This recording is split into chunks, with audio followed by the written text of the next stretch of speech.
Hello students, स्वागत है आप सभी का आज की एक नई बेहतरीन क्लास में। तो आज हम कक्षा 10 की एनसीईआरटी बुक की अभ्यास लेकर आ चुके हैं। हमारा चैप्टर 1 रासायनिक अभिक्रिया तथा समीकरण कंप्लीट हो चुका है। आज से हम इसके क्वेश्चन सॉल्व करेंगे।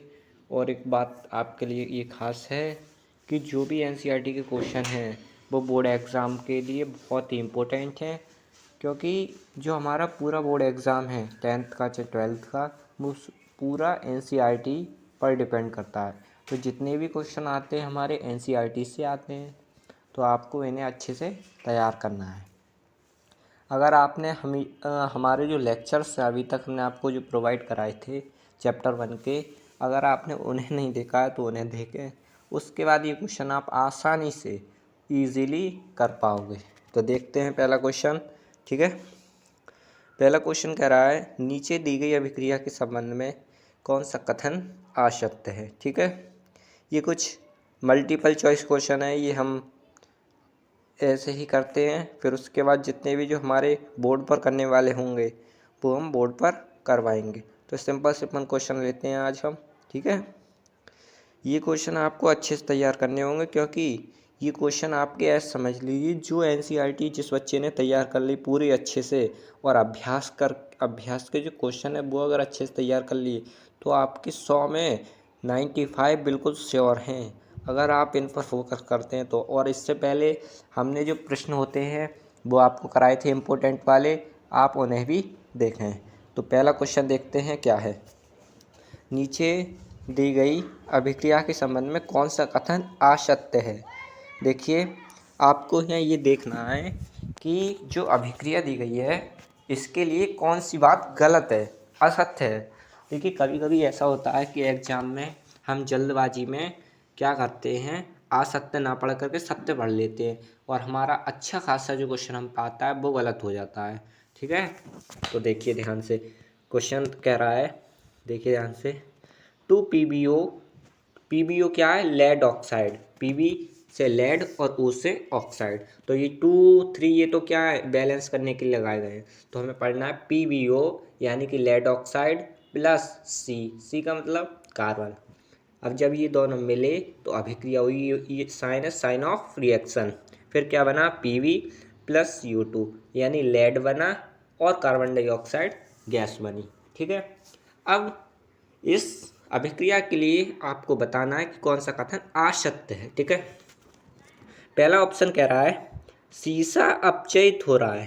देखिए, हमने आपको बताया था अगर कोई चीज़ अपचयित होती है तो उसमें से ऑक्सीजन का ह्रास होता है, ऑक्सीजन निकलती है। ठीक है, अब इसमें आप चेक कीजिए, ये कह रहा है सीसा अपचयित हो रहा है, ये यहाँ सीसा PbO, यहाँ लेड ऑक्साइड है, यानी Pb अकेला नहीं है, सीसा अकेला नहीं। इस अभिक्रिया में चेक कीजिए 2 Pb लिख रहा है, ये उत्पाद में जो Pb बना है, ये ध्यान से देखिए ये वाला, ये तो आप देख रहे होंगे कि लेड ऑक्साइड अपचयित हो रहा है, ना कि सीसा। सीसा अकेला थोड़ा ही अपचयित हो रहा है, PbO लेड ऑक्साइड ये पूरा अपचयित हो रहा है, क्योंकि PbO में से O निकल जाती है और Pb यहाँ रह जाता है केवल।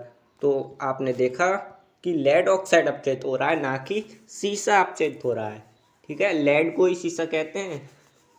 तो पहला ऑप्शन इसका गलत हो गया। अब आगे बढ़ते हैं, दूसरा ऑप्शन कह रहा है कार्बन डाइऑक्साइड उपचयित हो रही है। देखिए, यहाँ चेक कीजिए उपचयित कौन हो रहा है, उपचयित होने का मतलब जहाँ ऑक्सीजन जुड़ती है, तो उपचयित कौन हो रहा है ये चेक करो। देखिए, यहाँ कार्बन लिख रही है PbO प्लस C, केवल कार्बन है। अब कार्बन साइन ऑफ रिएक्शन होने के बाद यह CO2 बना, यानी ऑक्सीजन की वृद्धि हुई। तो हमने देखा कि कार्बन उपचयित हो रही है, क्या हो रही है, कार्बन उपचयित हो रही है, ना कि कार्बन डाइऑक्साइड, क्योंकि चेक कीजिए कार्बन में ऑक्सीजन जुड़ी है। ठीक है, तो हम कह सकते हैं कि कार्बन डाइऑक्साइड उपचयित हो रही है, ये ऑप्शन गलत है। केवल कार्बन उपचयित हो रही है, क्योंकि कार्बन में ही तो ऑक्सीजन जुड़ी, जब ऑक्सीजन की वृद्धि होती है तो उसे उपचयन तो कहते हैं। तो क्या हुआ, कार्बन डाइऑक्साइड उपचयित हुई, यानी कि इन दोनों में जो क्वेश्चन बताया जाएगा तो आप लिखोगे कि इसका पहला और दूसरा विकल्प असत्य है। असत्य का मतलब गलत है। और तीसरा कह रहा है कार्बन अपचयित हो रहा है, ये सही है। लेड ऑक्साइड अपचयित हो रहा है, ये सही है। यानी तीसरे और चौथे ऑप्शन सही हैं। आगे बढ़ते हैं। देखिए ये क्वेश्चन हम बोर्ड पर भी करा सकते हैं, लेकिन ये बहुत ही सिंपल है। अगर आपने लेक्चर्स देखे हैं ना तो आप इन्हें हमें बताने की भी ज़रूरत नहीं है, आप स्वयं ही इन्हें कर लोगे। ठीक है, तो ये क्वेश्चन देखिए, Fe2O3 प्लस Al, ठीक है, plus sign of reaction Al2O3 plus 2Fe। अब जो आपके सामने अभिक्रिया लिख रही है, ये क्या किसकी अभिक्रिया है आपको बताना है। ऊपर दी गई अभिक्रिया किस प्रकार की है, संयोजन अभिक्रिया, द्विविस्थापन अभिक्रिया, वियोजन अभिक्रिया या विस्थापन अभिक्रिया। तो चेक कीजिए। देखिए Fe2O3 यानी ये क्या बन गया, Fe2O3 plus Al sign of reaction Al2O3 plus Fe, यानी जी फेरस ऑक्साइड ने जब एल्यूमिनियम से क्रिया की, ठीक है, फेरस ऑक्साइड ने जब एल्यूमिनियम से क्रिया की तो क्या बनाया, देखिए इसे हम आयरन ऑक्साइड भी कह सकते हैं। ठीक है, तो एल्यूमिनियम ऑक्साइड बना और ये आयरन अलग निकल गया। ठीक है, तो आप इस अभिक्रिया को चेक कीजिए कि इसमें क्या हुआ कि एल्यूमिनियम ने आयरन को उसके यौगिक से विस्थापित कर दिया, हटा दिया। देखिए यहाँ Fe2O3 था, जब ये अभिक्रिया हुई और उत्पाद बना तो क्या बना, Al2O3, यानी कि एल्यूमिनियम ने आयरन को, Fe को उसके यौगिक से हटा दिया। तो ये क्या हुआ, किस प्रकार की अभिक्रिया हुई, ये हुई विस्थापन अभिक्रिया। कौन सी अभिक्रिया हो गई, विस्थापन अभिक्रिया। तो ऑप्शन डी सही है। अगला क्वेश्चन देखते हैं। क्वेश्चन कह रहा है नंबर 3। देखिए ऑब्जेक्टिव क्वेश्चन कराते हैं, उसके बाद आपको हम अच्छे से बढ़िया तरीक़ा से एक एक क्वेश्चन को डिटेल में करवाएंगे, शॉर्ट और लॉन्ग क्वेश्चन। ठीक है, पहले हम MCQ क्वेश्चन अच्छे से समझ लेते हैं और ये क्वेश्चन आप कर लें तैयार तो ऐसा समझ लीजिए आपका एक भी MCQ क्वेश्चन नहीं बचने वाला। तो देखिए अगला क्वेश्चन कह रहा है कि लौह चूर्ण, ठीक है, लौह चूर्ण पर तनु हाइड्रोक्लोरिक अम्ल डालने से क्या होता है, सही उत्तर पर निशान लगाइए। देखिए समझिए ध्यान से। ये कह रहा है क्वेश्चन कि लौह चूर्ण, लोहा मान लीजिए, जो लोहा होता है Fe का पाउडर है, उस पर किसी ने हाइड्रोक्लोरिक अम्ल डाल दिया।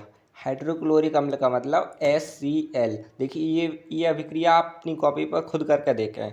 तो अभिक्रिया लिखो आप, Fe प्लस HCl, लोहा प्लस हाइड्रोक्लोरिक अम्ल। हाइड्रोक्लोरिक अम्ल का फार्मूला HCl। ठीक है, तो Fe plus HCl, sign of reaction FeCl2 plus H2, FeCl2 plus H2, यानी कि जब अभिक्रिया होगी इनके बीच तो क्या बनेगा, आयरन क्लोराइड तथा हाइड्रोजन गैस मुक्त होगी। ठीक है, जब इनकी अभिक्रिया आप कॉपी पर करें, Fe plus HCl, sign of reaction FeCl2 plus H2। FeCl2 को हम कहेंगे आयरन और क्लोराइड और H2 को हाइड्रोजन गैस। तो इसका ऑप्शन कौन सा सही हुआ, पहला ऑप्शन इसका सही है। क्वेश्चन नंबर 4 कह रहा है कि संतुलित रासायनिक समीकरण क्या है, रासायनिक समीकरण को संतुलित करना क्यों आवश्यक है। देखिए अगर आपको इसका उत्तर अच्छे से डिटेल में लिखना है तो आप हमारे उस लेक्चर को देखें जिसमें हमने बताया है संतुलित रासायनिक समीकरण किसे कहते हैं, संतुलित रासायनिक समीकरण कैसे संतुलित की जाती है, यानी असंतुलित समीकरण को हम संतुलित कैसे करते हैं। तो संतुलित रासायनिक समीकरण क्या होती है थोड़ा बताते हैं। देखिए ऐसी समीकरण जिसमें अभिकारक अणुओं की कुल संख्या उत्पाद के अणुओं की कुल संख्या के बराबर होती है तो उसे हम संतुलित रासायनिक समीकरण कहते हैं। ऐसी समीकरण जिसमें अभिकारक अणुओं की कुल संख्या उत्पाद अणुओं की कुल संख्या के बराबर होती है उसे हम संतुलित रासायनिक समीकरण कहते हैं। ठीक है ना। और रासायनिक समीकरण को संतुलित करना क्यों आवश्यक है, हमने आपको बताया था कि किसी भी समीकरण को हम संतुलित इसलिए करते हैं क्योंकि असंतुलित होने पर अभिक्रिया हमारी असंतुलित होने पर कंकाली समीकरण कहलाती है, यानी कि वो द्रव्यमान संरक्षण के नियम का पालन करने के लिए हम संतुलित करते हैं अभिक्रिया को। देखिए आपको एक चीज़ याद रखती है कि द्रव्यमान संरक्षण का जो नियम है वो ये कहता है कि अभिक्रिया होने से पूर्व किसी पदार्थ का कुल द्रव्यमान अभिक्रिया होने के बाद बने पदार्थ के कुल द्रव्यमान के बराबर होना चाहिए। यानी जो पदार्थ अभिकारकों का कुल द्रव्यमान उत्पाद के कुल द्रव्यमान के बराबर होना चाहिए। इसलिए हम जब अभिक्रिया करते हैं कोई अगर असंतुलित है तो उसे इसलिए संतुलित करते हैं ताकि उनका द्रव्यमान बराबर हो जाए। ठीक है, तो हम इसका उत्तर लिखेंगे। किसी भी रासायनिक समीकरण को संतुलित इसलिए किया जाता है ताकि द्रव्यमान संरक्षण का नियम लागू हो सके।